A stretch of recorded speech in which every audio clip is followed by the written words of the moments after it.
Rocío Milagros Iriarte. ¡Adelante! A ver.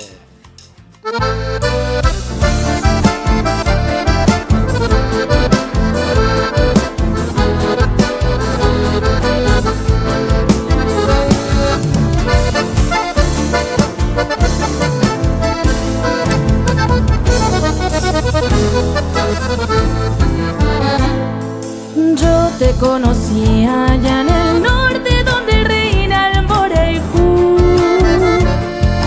cuando me enseñaste con ternura a decir Terocaijú. Tus palabras fueron tan